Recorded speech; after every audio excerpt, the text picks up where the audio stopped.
الحمدللہ نماز تراویح میں 28واں پارہ مکمل تلاوت کیا گیا۔ 2 پاروں کی منزل انشاءاللہ باقی ہے۔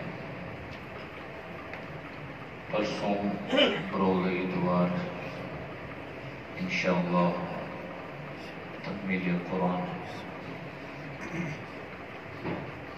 27ویں پارے میں چند صورتیں جو مکی صورتی ہیں اور ان میں نبی کریم صلی اللہ علیہ وسلم کی رسالت اور رسالت پر جو اعتراض تھا اس کی تردید، قرآن کریم کی عظمت، اس کا ثبوت اور پھر حشر نشر کا ذکر فرمایا۔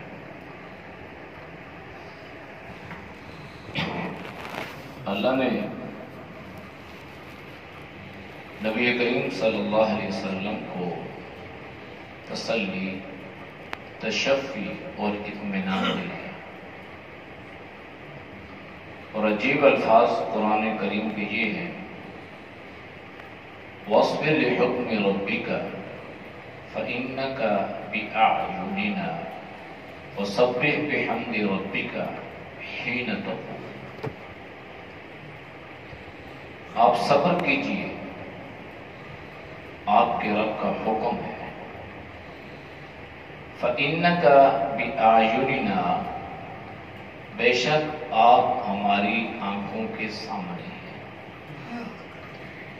یعنی اللہ نے آپ کو یہ تسلی دی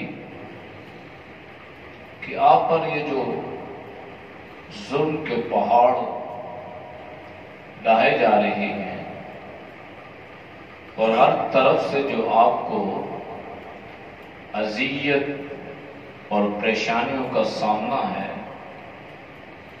کہیں آپ کی ذات پر تنقید ہے اور کہیں آپ کے ساتھیوں کے ساتھ ناروا سلوک کیا جا رہا ہے، نہ آپ کو اپنی ذات کے اعتبار سے آپ کو اس کا دکھ اور افسوس، اور کہیں آپ اپنے ساتھیوں کی پریشانی اور ملال، یہ ساری چیزیں آپ صلی اللہ علیہ وسلم کے لیے انتہائی دکھ اور اذیت کا باعث تھی۔ اور ظاہری بات ہے، یہ دکھ، یہ پریشانیاں، یہ اذیتیں صرف اللہ کے لیے تھی اور اس بنیاد پہ تھی کہ اللہ کے نبی نے امت کو یہ بتلایا تھا کہ اللہ ایک ہے۔ اللہ کا تعارف کروایا، اللہ کی پہچان کروائی اور انہیں یہ بتلایا کہ کبھی غور تو کرو کہ زمین اور آسمان، چاند، سورج، ستارے، حیوان، انسان، چرند، پرند، یہ ساری اللہ کی جو مخلوقات ہیں، یہ کس نے پیدا کی؟ پھر انسان کی زندگی کا مقصد کیا ہے؟ مقصد زندگی کیا ہے؟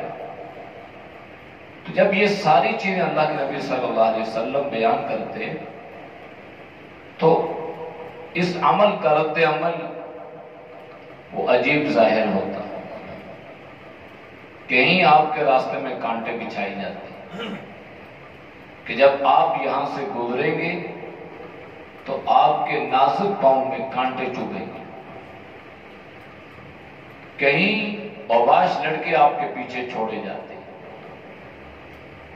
کہیں آپ کے گلے مبارک میں رسی ڈال کر اس کو کھینچا جاتا، اور کہیں آپ سجدے میں ہیں اور سجدے کی حالت میں آپ پر بوجھ اوجڑی کی صورت میں رکھ دیا جاتا کہ آپ سجدے سے اٹھ نہ سکیں۔ کون سی ایسی اذیت تھی جس کا سامنا آپ صلی اللہ علیہ وسلم نے نہیں فرمایا؟ کبھی ہم اپنی زندگی میں اس چیز کو سوچا یا سوچنے کی زحمت کی کہ یہ دین جو ہم تک پہنچا ہے اس کے پیچھے آپ صلی اللہ علیہ وسلم کی قربانیاں اور آپ کے صحابہ کی کتنی بے مثال قربانیاں. اللہ کے نبی نے خود فرمایا کہ اللہ نے تو سارے نبیوں کو آزمایا، امتحان سب پہ آئے، آزمائشوں کا سامنا سب کو کرنا پڑا، کوئی بچ نہیں سکا، لیکن آپ نے فرمایا کہ سب سے زیادہ اللہ نے مجھے آزمایا. آپ کی ذات، آپ کے اہل خانہ، آپ کی بچیاں صاحبزادیاں، ان کو بہتر پہ طلاقیں دلوائی گئی. تو یہ جو سارے ظلم تھے اللہ نے فرمایا وَاصْبِرْ لِحُکْمِ رَبِّكَ، تیرے رب کا حکم تو یہ ہے کہ آپ اس کو برداشت کرو، سہتے رہو، صبر کرتے رہو. فَإِنَّكَ بِأَعْيُنِنَا، آپ کے دکھ ہمارے سامنے ہیں، آپ کی ذات ہمارے سامنے ہے، ہم اس سے غافل نہیں ہیں، ہم نے آپ کو تنہا نہیں چھوڑا، ہم اس سے بے خبر نہیں ہیں. آپ پر کیا گزرتی ہے، آپ کے دل پر کیا گزرتی ہے. فَإِنَّكَ بِأَعْيُنِنَا، آپ ہمارے سامنے ہیں، آپ پریشان نہ ہو. بس وَسَبِّحْ بِحَمْدِ رَبِّكَ، بس اپنے رب کی تسبیح بیان کرتے جاؤ. کبھی کبھی صحابہ ان کا ایمان جوش میں آتا تو اللہ کے نبی صلی اللہ علیہ وسلم سے درخواست کرتے، اللہ کے نبی آپ ہمیں اجازت دیں کہ ہم ان مکہ والوں سے قتال کریں، جہاد کریں، ہمارے راستے روکے جا رہے ہیں، ہماری خوراکیں بند ہو رہی ہیں. شعب ابی طالب میں 3 سال خاندان نبوت کو محصور رکھا گیا، اور اللہ کے نبی نے فرمایا کہ ہم درختوں کے پتے کھانے پر مجبور ہوئے. یہ گزری آپ کے ساتھ. فرمایا کہ ساری چیزیں سامنے ہیں، آپ بس تسبیح بیان کریں، اپنے اللہ کی تعریف بیان کریں. حین تقوم، پھر ایک وقت آئے گا کہ بس انسان اللہ کی عدالت میں کھڑا ہو جائے گا، پھر اللہ اس کو کھڑا کرے گا، پھر اللہ پوچھے گا کہ ہاں بھائی آپ نے اپنے نبی کے ساتھ، میرے لاڈلے محبوب پیغمبر کے ساتھ کیا کیا تھا. پھر انسان کے پاس کیا جواب سوائے شرمندگی اور ذلت. دین پہنچا، پیغمبر کی تعلیمات پہنچی، پیغمبر کی ادائیں آپ کے پاس پہنچی، پیغمبر کی سنتیں آپ کے پاس پہنچی، تو آپ نے اس پہ کتنا عمل کیا. تو حین تقوم، بس یعنی زندگی کے آخری لمحے تک آپ نے اس کو برداشت کرنا ہے. پھر جب اللہ کے نبی نے برداشت کر لیا تو پھر اللہ نے کیا مقام عطا فرما دیا. وَهُوَ بِالْأُفُقِ الْأَعْلَى ثُمَّ دَنَا فَتَدَلَّى فَكَانَ قَابَ قَوْسَيْنِ أَوْ أَدْنَى فَأَوْحَى إِلَىٰ عَبْدِهِ مَا أَوْحَى. پھر اللہ نے ایسا عروج عطا فرمایا، ایسی بلندی عطا فرمائی کہ اللہ کے محبوب پیغمبر کو اللہ نے معراج عطا فرمائی، اور اللہ نے آپ کو آسمانوں کی سیر کروائی، اور عند سدرۃ المنتہی تک اللہ آپ کو لے گیا. جبریل امین کا داخلہ جہاں پہ بند تھا، جہاں سے آگے وہ جا نہیں سکتے تھے، وہاں سے آگے اللہ اپنے محبوب صلی اللہ علیہ وسلم کو لے گئے. تو یہ مقام اور مرتبے ملتے ہیں، لیکن اس کے لیے اللہ کی طرف سے جو آزمائشیں آتی ہیں ان پر استقامت کا مظاہرہ کرنا پڑتا ہے، اعمال کی رغبت اختیار کرنی پڑتی ہے، اپنا ایمان، عقیدہ اور نظریہ مضبوط رکھنا پڑتا ہے. پھر وقت آتا ہے کہ اللہ انسان کو عروج اور بلندی عطا کر دیتا ہے. اس میں سورہ قمر بھی ہے، آپ صلی اللہ علیہ وسلم کا جو معجزہ تھا. اس میں تو ایک اقتربت الساعۃ وانشق القمر میں ایک تو یہ بتلایا کہ اب ایک قیامت نزدیک ہے، قیامت آئے گی تو چاند پھٹ جائے گا۔ ایک حدیث میں آپ صلی اللہ علیہ وسلم نے فرمایا کہ میرے اور قیامت کے درمیان اتنا فرق ہے جتنا یہ 2 انگلیوں کا فرق ہے، بس۔ اس میں اشارہ ایک تو یہ ہے کہ قیامت بالکل نزدیک ہے، اور دوسرا اشارہ یہ ہے کہ میرے بعد کوئی نبی نہیں ہے، اب میرے پاس قیامت ہی ہے۔ اقترب للناس حسابهم وهم في غفلة معرضون۔ اللہ نے فرمایا کہ انسان کے حساب کتاب کا دن بڑا قریب ہے۔ اقترب کہتے ہیں جو سب سے نزدیک ہو، لیکن انسان پھر اس سے اعراض کر رہا ہے۔ ابھی جوانی ہے، ابھی تو ہم نے بڑھاپے کی دہلیز پہ قدم رکھا ہے، ابھی تو ہم نہیں۔ یہ فجر پڑی، 7 ظہر، پھر عصر، پھر مغرب، پھر عشاء، یہ زندگی ہے۔ کبھی بچے تھے، کبھی تھوڑے بڑے ہوئے، نوجوانی، پھر جوانی، پھر بڑھاپا، پھر شام، جیسے فجر، ظہر، عصر، مغرب، عشاء۔ تو فرمایا کہ بس یہ زندگی ایسی ہے، قیامت نزدیک ہے۔ ایک حدیث میں اللہ کے نبی نے فرمایا من مات فقط قامت القیامہ، جو مر گیا اس میں قیامت قائم ہو گئی، حساب کتاب شروع ہو گیا تو قیامت۔ اور دوسرا یہ ہے کہ ایک شق قمر معجزہ بھی ہے جو اللہ نے آپ صلی اللہ علیہ وسلم کو عطا فرمایا۔ جب ابو جہل نے آپ سے پوچھا کیا آپ اس چاند کے 2 ٹکڑے کر سکتے ہیں، تو اللہ کے نبی نے چاند کی طرف اشارہ فرمایا۔ جب آپ نے یہ انگلی اللہ کے حکم سے ایسے کی تو اللہ نے چاند کے 2 ٹکڑے کر دیے، چاند کا ایک ٹکڑا ادھر، ایک ادھر۔ اور اب بھی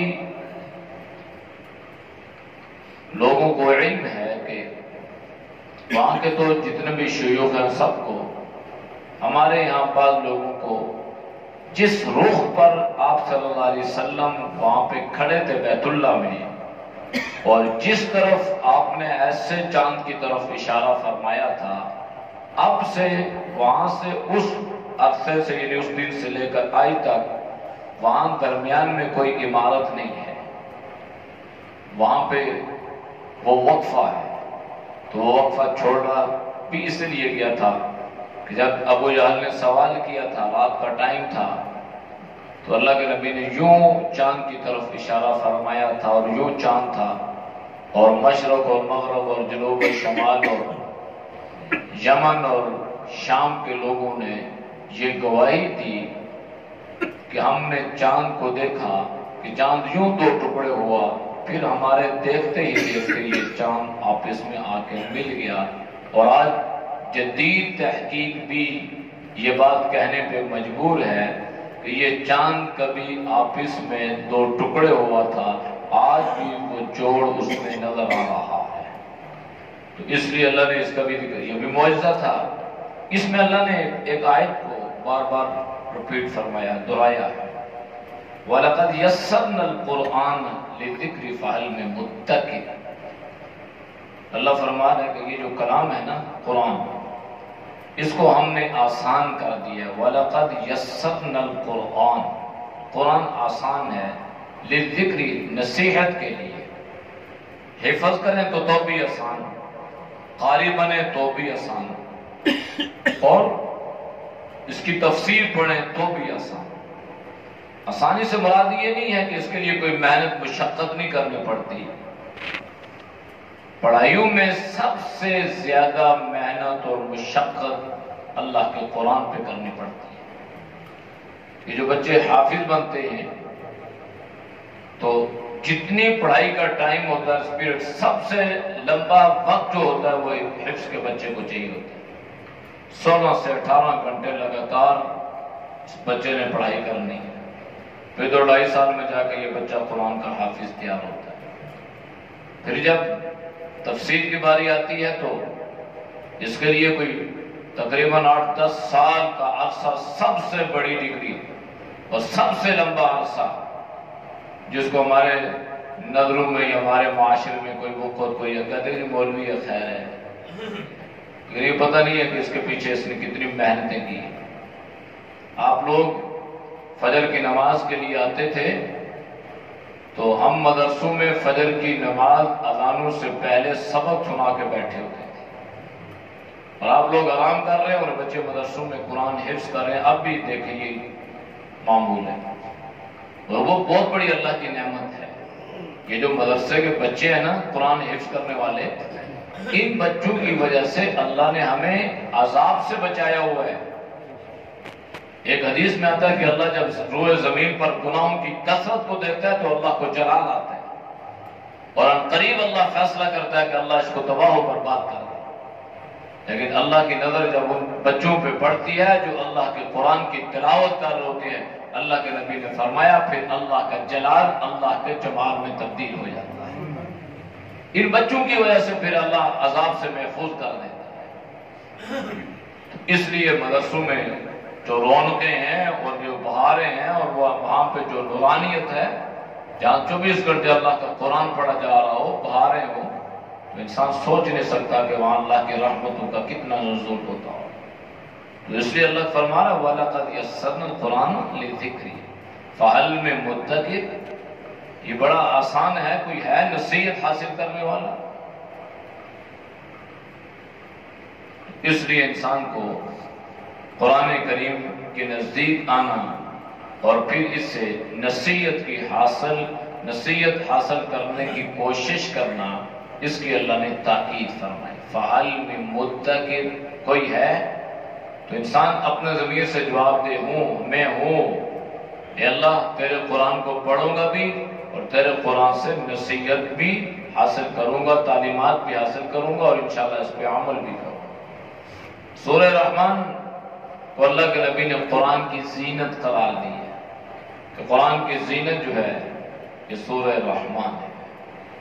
اس کی بھی اپنی ایک خاصیت، اپنے ایک فضائل ہیں، اور اس میں اللہ نے بار بار ایک آیت کو فَبِأَيِّ آلَاءِ رَبِّكُمَا تُكَذِّبَانِ 27 مرتبہ یہ آیت آئی ہے، ایک آیت کے بعد ایک آیت، پھر یہ آیت، پھر یہ آیت، پھر یہ آیت، کہ اللہ کی کس کس نعمت کو جھٹلاؤ گے، بالفاظ دیگر کہ اللہ کی کس کس نعمت کی ناقدری کرو گے، کس کس نعمت کی ناشکری کرو گے۔ انسان بنیادی طور پہ ناشکرا ہے۔ وَكَانَ الْإِنسَانُ كَفُورًا إِنَّ الْإِنسَانَ لِرَبِّهِ لَكَنُودٌ۔ 75 نعمتیں اللہ نے انسان کو عطا کر دی، ایک نعمت اللہ نے لے لی، اس میں کمی کر دی، یہ 75 کو بلا دے گا، ایک کو سامنے رکھے گا، یہ اللہ نے مجھے نعوذ باللہ دیا ہی کیا ہے؟ یہ سوچا نہیں ہے کہ اللہ نے تمہیں کیا کچھ نہیں دیا۔ إِنَّ الْإِنسَانَ لِرَبِّهِ لَكَنُودٌ، یہ جوانی اللہ کی نعمت ہے۔ یہ جو اب ہم یہاں پہ بیٹھے ہیں، یہ دین کی بات کر رہے ہیں، سن رہے ہیں، یہ سب سے بڑی اللہ کی نعمت ہے۔